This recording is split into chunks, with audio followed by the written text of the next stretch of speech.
What happens when one of the greatest minds in modern physics is suddenly told he will not survive the night? What happens when science itself must fight for one of its own? This is the story of Lev Landau, a man whose brain reshaped theoretical physics and who survived when doctors believed survival was impossible. Welcome to the channel. If you love powerful, true stories about history, science, and the resilience of the human spirit, make sure you subscribe, like this video, and share it with someone who needs inspiration today. Because this isn't just a story about physics, it's a story about survival, loyalty, and the power of the human mind. The mind that changed physics. Before the accident, before the hospital, before the silence, Lev Landau was already a legend. Born in 1908 in Baku, in what was then the Russian Empire, Landau showed signs of brilliance at an early age. By 13, he had entered university. By his early 20s, he was studying alongside Europe's greatest physicists. He trained under Niels Bohr in Copenhagen. He debated fiercely, fearlessly, often challenging ideas that others were too cautious to question. Landau was not just intelligent, he was bold. He helped build the foundations of quantum mechanics, superconductivity theory, and superfluidity. His multi-volume course of theoretical physics became one of the most important physics textbooks ever written. In the Soviet Union, he was a giant of science. But even giants are fragile. The road to Dubna. January 1962, a cold Soviet winter, ice-covered roads, gray skies. Landau was traveling to Dubna, a secret scientific city dedicated to nuclear research. He never liked traveling alone. He didn't drive, so he went with his wife, Vera, and a colleague. It was supposed to be routine, but ice does not care about genius. The car lost control on the frozen road. A truck collided with it at high speed. In a single moment, the future of theoretical physics hung in the balance.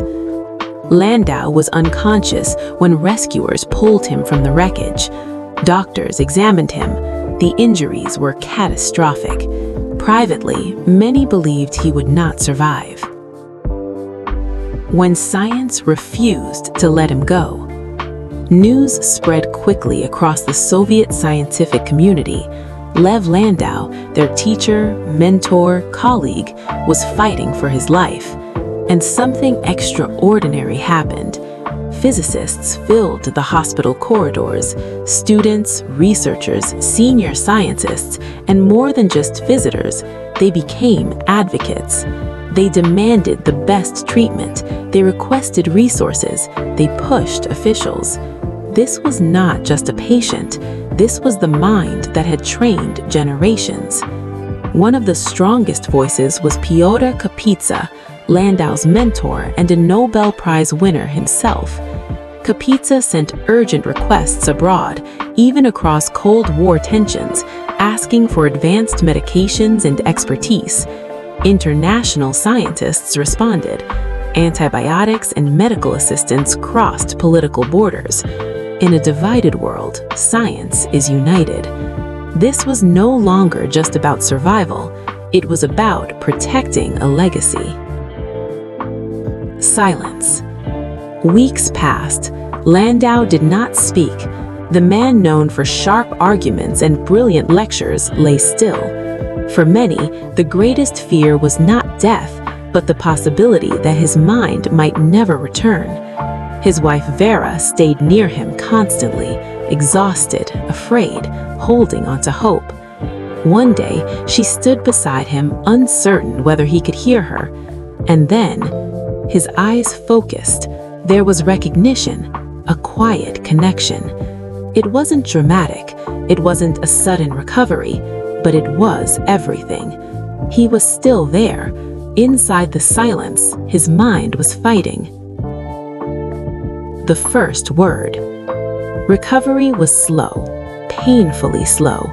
Then, in April 1962, months after the crash, Landau spoke his first word, "Spasibo," thank you. One word, but it meant the door had opened. He would never fully return to the intensity of his former life. His physical strength was reduced, his cognitive sharpness changed, but something remarkable happened. Whenever physics was discussed, his eyes lit up, his focus sharpened. Even when the body struggled, the mind still sparked. It was as if science itself were part of his recovery. Part 6. The Nobel Prize. Later that same year, Lev Landau was awarded the Nobel Prize in Physics for his groundbreaking work on condensed matter physics. He was too weak to travel to Stockholm, so Stockholm came to him. In a quiet ceremony in Moscow, he stood and accepted the award. A man once declared unlikely to survive, now holding the highest honor in science. It was not just a scientific victory, it was a human one. Part 7. The Legacy. Landau never returned to producing new research at the same level as before, but perhaps he didn't need to. His influence was already everywhere. His students became leaders, his textbooks shaped generations, his theories continue to guide research to this day. Lev Landau's greatest contribution was not just equations, it was proof that the human mind, even when broken, can still shine. The deeper meaning. There is something powerful about this story, not because it is dramatic, but because it reminds us of three truths. First, genius does not make you invincible. Second, community matters. Even the greatest mind needed others to fight for him.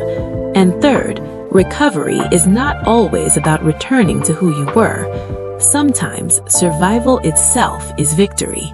Landau did not return as the same unstoppable force, but he returned, and sometimes that is enough. If this story inspired you, if it reminded you that resilience can exist even in the darkest moments, then this is exactly why this channel exists. We tell stories of minds, courage, survival, and history's most powerful human moments. If you haven't already, subscribe to the channel, like this video to support more stories like this, and share it with someone who needs second chances today. Because sometimes the greatest discoveries are not made in laboratories, they are made in hospital rooms.